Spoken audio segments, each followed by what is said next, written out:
욥기 새 친구 엘리바스 빌닷 그리고 수알까지 욥에게 여러 가지 권면과 함께 이야기를 했습니다. 근데 그 말을 다 듣고 욥이 오늘은 12, 13장에서 그 이야기를 하는 거와 또 13장 중반부터 14장까지는 하나님 앞에 호소하는 모습을 우리가 지금 보게 됩니다. 욥의 새 친구는 자기의 생각과 경험으로 통해서 오는 접근하는 것들, 이것들이 사실은 조금씩 다른 건 모양으로 보이지만은 한 가지로 이야기하는 것은 인과응보에 대한 이야기를 합니다. 네가 죄를 지었기 때문에 이런 어려움을 당하지 않느냐. 이런 재앙을 받는 것은 반드시 하나님 앞에 회개할 죄가 있다는 것들을 계속해서 이야기를 했습니다. 여기에서 이제 욥이 하는 말이 나도 너희들처럼 말하는 거 나도 생각이 같아. 나도 너희들이 무슨 말 하는 거 알아. 그 이야기를 이제 12, 13장에서 하는 거예요. 그것이 3절에 보니까 나도 너희 같이 생각이 있어. 나도 너희 같이 그렇게 생각했어. 죄가 있기 때문에 하나님 앞에 재앙을 받고 징계를 받는다는 거 나도 생각했어. 그래서 너희들이 말하는 말이 무슨 말인가 나도 알아. 그것을 13장 또 2절에도 너희 아는 것을 나도 아노니 너희만 못하지 않는다. 이 이야기를 하는 거예요. 나도 내가 이런 일을 당하기 전에는 나의 신앙이 죄의 문제로 죄 지은 자는 저주를 받고 하나님 앞에 순종한 자는 축복을 받는다는 나도 믿음이 있었어. 나도 그렇게 믿고 살아왔어. 그러나 내가 오늘날 이런 문제 속에서 당해보니 내가 깨닫는 바가 있어. 그 너머에 하나님, 내가 알고 있는 이것보다 또 다른 방식으로 일하시는 하나님을 내가 깨달아. 그 이야기를 지금 12장, 13장에서 하는 거예요. 그러면서 그가 이제 하나님의 내가 알고 있는 이 신앙의 고백과 이 방법에서 내가 지금 깨닫는 것이 모순적인 것들이 있다. 그게 12장 4절에 하나님께 불러 아뢰어 들으심을 입은 내가 온전하다 정직하다 하나님을 경외하고 악에서 떠난 자라고 한 내가 이웃에게 웃음거리가 되었어. 내가 지금 사람들한테 조롱거리가 되었어. 이거 어떻게 우리가 설명하겠느냐. 그러면서 또 하는 말이 5절에 평안한 자의 마음은 재앙을 멸시하나 재앙이 실족한 자를 기다린다. 이 무슨 우리가 하나님 앞에 평안하다고 하지만은 실제로는 우리가 순간적으로 재앙이 오더라. 내가 오늘은 괜찮아. 이제 선 것 같아. 이제 나는 이만하면 충분해 하는데 재앙이 순간적으로 오더라. 이 우리가 안전하다, 괜찮다 하는 것은 이게 얼마나 어리석고 모순인가를 알게 된다. 왜 6절 보니까 강도의 장막은 형통하고 하나님을 진노하게 한 자는 평안하냐. 이 악하고 도적 같은 놈들은 오히려 형통하고 하나님을 진노하는 자, 이게 문제를 일으키는 자, 하나님을 진노하는 자, 문제를 일으키는 자가 평안하냐? 악인이 왜 잘 되냐? 이런 어떤 모순 속에서 나는 지금 깨닫는 바가 있어. 그 이야기를 지금 하는 거예요. 그러니 우리가 알고 있는 상식과 지식과 경험과 또 세상에 돌아가는 바를 보면서 나도 과거에는 내 문제가 아닐 때는 나도 무슨 일이 있으면 그 죄를 지었어? 그런 문제를 당하지. 이렇게 생각을 했다. 나도 과거에는 인과응보의 이 원리를 가지고 있었어. 그러나 내가 이런 끔찍한 일들을 당해보니 오히려 보니까 세상은 우리가 생각하고 있는 거하고 다르게 모순적인 것들이 참 많어. 그 참 많은 그 속에서 내가 깨닫는 바가 있어. 그러면서 그가 하는 말이 10절 이후에 모든 생물의 생물의 생명과 모든 사람의 육신의 목숨이 다 그의 손에 있다. 하나님의 일하심을 본다. 내가 아는 상식과 지식과 경험에 넘어서 하나님의 일하심이 있는 것을 본다 하면서 그가 이제 신앙의 고백들 속에서 13절에 지혜와 권능이 하나님께 있고 계략과 명철도 그의 손에 있나니 그는 허르신즉 다시 세우고 사람을 가두신즉 놓아두지 못하느냐. 그가 물을 막으신즉 마르고 물을 보내신즉 땅을 뒤집나니. 하나님의 일하심을 지금 저 고백하는 거예요. 능력과 지혜가 그에게 있고 속은 자와 속이는 자도 다 그에게 있다. 하나님께 있다 하는 이야기를 하면서, 그래서 이런 사건들 속에서, 이런 문제들 속에서, 이런 나 안에 있는 고통들 속에서 내가 깨닫는 것이 있어. 그것이 이제 13장에 이야기하는 거죠. 13장 1절에 나의 눈이 이것을 다 보았고 나의 귀가 이걸 듣고 깨달았느니라. 이 고백을 하는 거예요. 그러니 우리가 알고 있던 이 지식과 상식을 내가 이 하나님의 일하심을 경험하지 못하면 우리가 그 안에 갇혀 있어요. 늘 갇혀 있어요. 그러나 하나님의 일하심을, 생각지도 못한 하나님의 일하심을 내가 딱 경험하고 눈으로 보면서 또다시 한 단계 업그레이드 되면서 깨닫는 바가 이제 있는 거죠. 그러면서 13장 3절에 보니까 참으로 나는 전능자에게 말하려 하며 하나님과 변론하려고 해. 하나님의 일하심을 내가 이제 보면서 내가 너희하고 변론하는 것보다 너희도 내가 이 문제를 겪기 전에 나와 똑같은 생각으로 있는 걸 보면서 이제는 너희와 변론하는 것보다, 너희에게로부터 위로를 받는 것보다 내가 하나님과 이야기하려고 해. 그러니 너희들은 좀 잠잠해 줬으면 좋겠어. 그 이야기를 하는 거예요. 너희가 참으로 잠잠하면 그것이 너희의 지혜일 것이다. 오히려 잠잠하게 있는 것이 더 좋을 것 같아. 그러면서 좀 잠잠히 있어라. 그러면서 9절에 하나님이 너희를 감찰하시면 좋겠다. 이 이제 이야기를 하면서 우리의 지금 이야기하는 바는 10절 이후에 보니까 만일 너희가 몰래 낯을 따를진대 그가 반드시 책망하시고 그다음에 그의 종기가 너희를 두렵게 하지 않겠으며 그를 두려움이 너희 위에 임할 것이고 너희의 격언은 재 같은 속담이다. 야, 아무 소용없다. 그 말에 재 같은 속담이다. 무용지물하다. 왜? 나도 그렇게 생각하고 살아왔는데 지금 내가 이 모습 속에서 하나님의 일하심을 깨닫고 있다. 이게 지금 너희들이 말하는 것들이 사실은 하나님의 책망과 하나님의 두려움을 받을 수 있는 문제가 된즉 잠잠하게 있어. 그러면서 아무 소용없는 말, 재 같은 속담과 같이 무용지물한 말만 하지 말자. 그렇게 이야기를 하는 게, 그러면서 15절에 그가 나를 죽이시리니 내가 희망이 없노라. 그러나 그 앞에 내 행위를 아랜다. 이 말이 뭐냐면 하나님이 나를 죽일 것 같지 할지라도 이제 나는 하나님을 신뢰하고 내가 믿어. 그 이야기를 지금 하면서 13장 20절부터는 하나님 앞에 호소하는 모습을 우리가 지금 보이는 거예요. 그래서 우리 안에 우리가 여러 가지 일들을 우리는 지금 사실은 경험을 합니다. 그러나 현실에서 여러 가지 일들을 경험해, 물론 내가 어디에서부터 순수하게 잘못되었는가를 알지 못하여 하나님께서 나를 터치하며 나의 생각과 나의 어떤 영적인 눈과 귀를 열어주시면서 지금 너 뭐하고 있어? 라고 보여주실 수 있어요. 그 보여주심 속에서 또 내가 어느 정도 한 단계 업그레이드 되고 어느 정도 예수 그리스도의 믿음의 이 분량까지 이루고 있어도 나는 아직 온전한 건 아니죠. 왜냐하면 내 수준에 맞게 하나님이 나를 훈련시켜 가거든요. 그리고 또 한 단계 더 업그레이드 시켜 가거든요.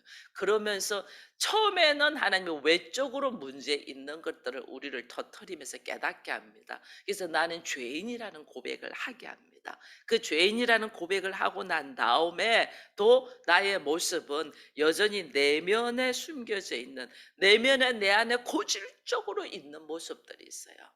여러분, 우리 사람을 이렇게 다들 보면 저한테도 있고 모든 사람들이 보면 그 사람에게 고질적으로 있는 문제점인데 그것을 본인만 모르는 것들이 참 많잖아요.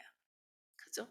본인만 그걸 못 깨달아. 다른 사람은 다 보이는데 보편적으로 다 보이는데 본인만은 '그것이 나야.'라고 생각하기 때문에 못 깨닫는 거예요. 근데 하나님은 그 내면에 깊이 있는 것들 거기서만 건져내면 거기서 한 단계 업그레이드 되면 훨씬 자유할 건데 우리가 자유하지 못하고 늘 붙잡혀 있는 문제들이 있거든요.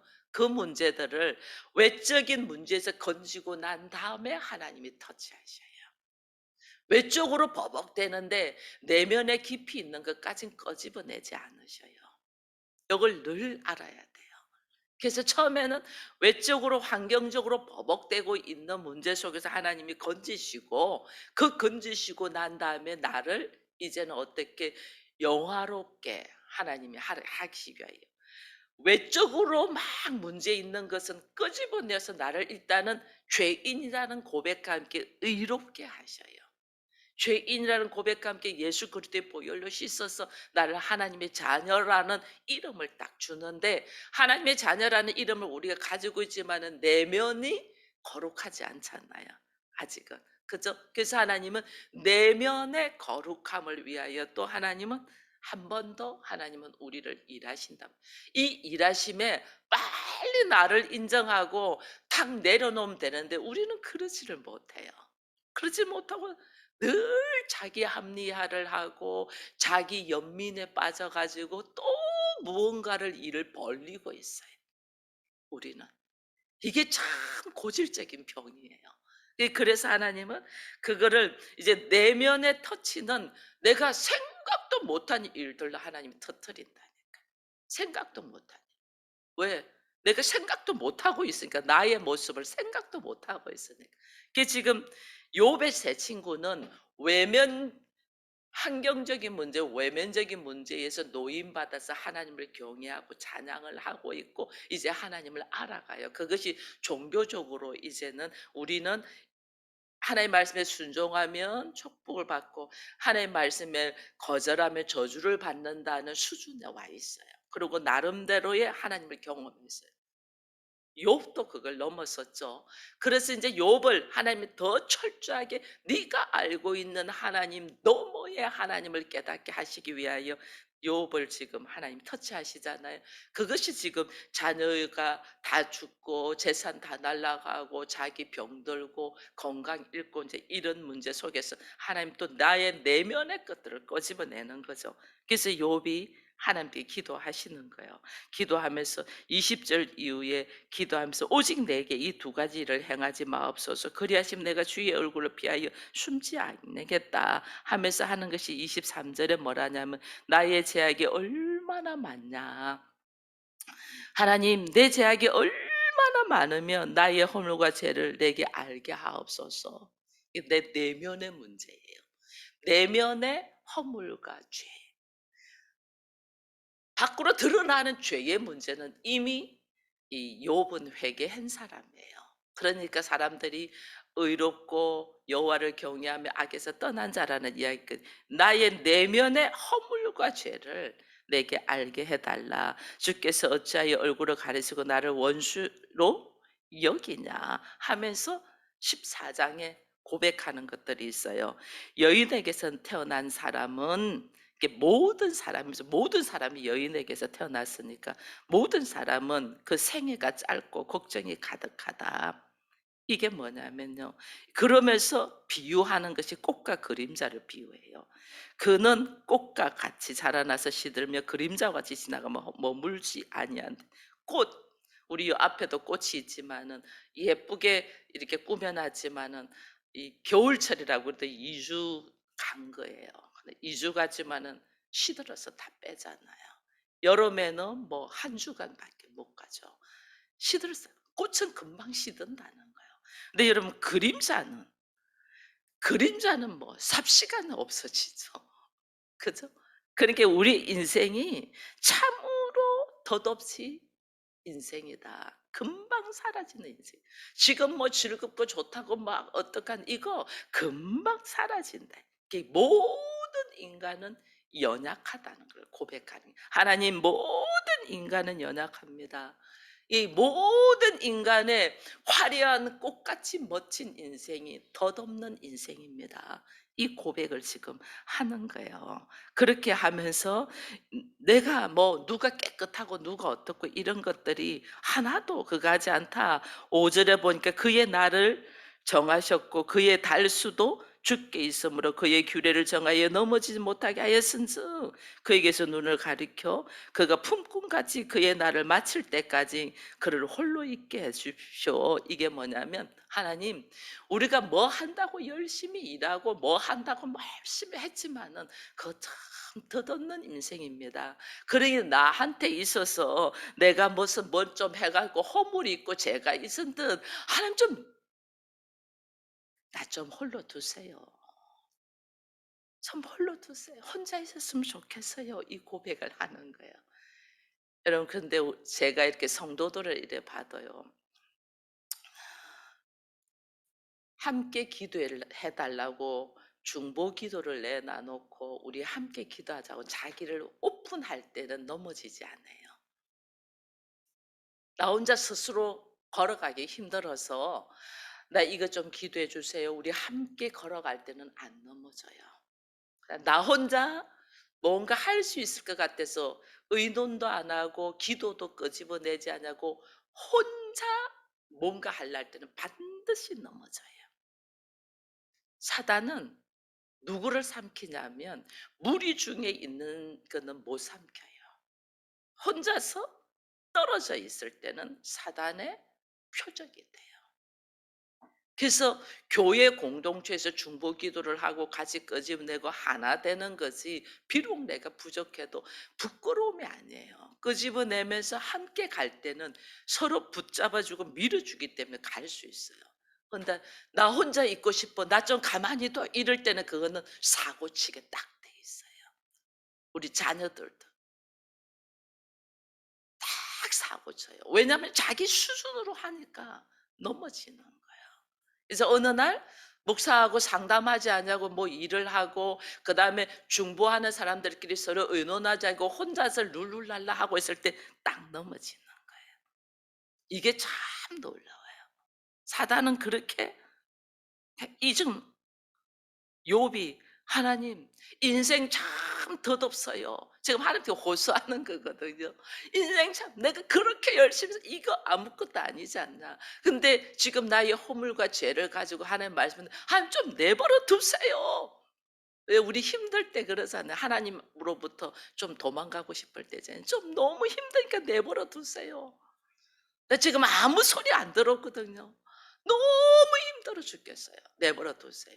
그거는 더더욱 하나님 지금 터치하신다는 거는 나에게 눈동자같이 지키심서 나를 살리기 위함이거든요. 근데 우리가 그걸 하나님 앞에 턱 막혀 그냥 탁 맡겨야 되는데 너무 힘드니까 그걸 못 하는 거예요. 그러면서 7절 이후에 보면 나무에다가 비교를 하잖아요. 나무는 희망이 있다. 나무는 지킬지라도 움이 나서 연한 가지가 끊이지 아니하고 뿌리가 줄기가 흙에서 죽을지라도 물 기운을 받아 가지고 뻗어나서 산다.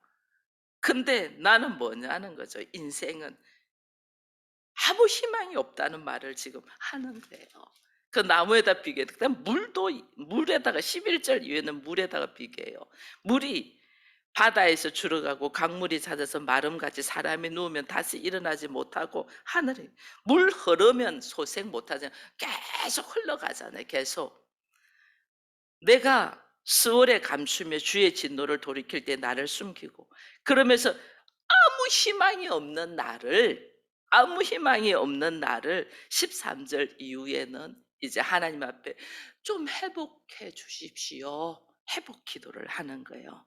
주는 나를 스오레면 이게 지옥과 같은 곳이잖아요. 그게 그곳이라도 감추고 주의 진노를 돌이키실 때까지 나를 숨기시고 나를 위하여 규례를 정하시고 나를 기억하옵소서.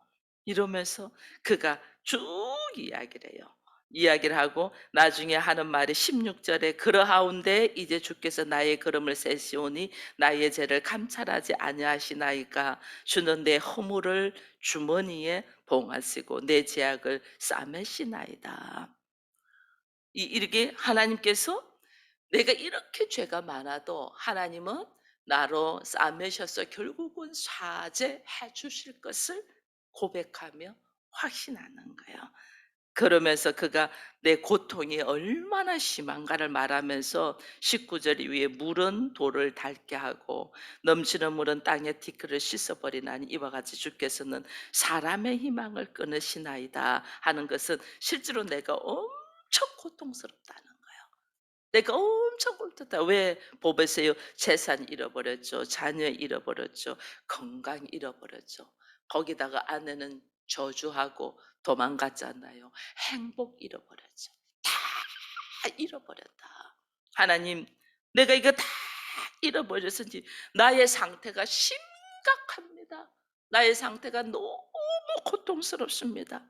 그런즉 하나님 나로 하여금 나를 불쌍히 여기시고 하나님 나를 좀 숨겨주시고 하나님 나를 좀 감찰하셔서 하나님 나로 하여금 하나님 때에 하나님이 나의 이 죄악 내 안에 있는 죄의 모습들을 다 용서하셔서 하나님이 나에게 이 붙들어 주셔야만이 내가 살 수 있겠습니다. 이 친구들 와가지고 수 없는 이야기를 하지만은 실제로 그거 아무 위로가 안 되고 오직 나의 위로자, 나의 이 희망은 하나님께 있사온즉 내가 죄가 이렇게 많을지라도 하나님 좀 스월이라도 나를 숨기셔서 감사하셔서 나를 좀 돌아봐 주십시오.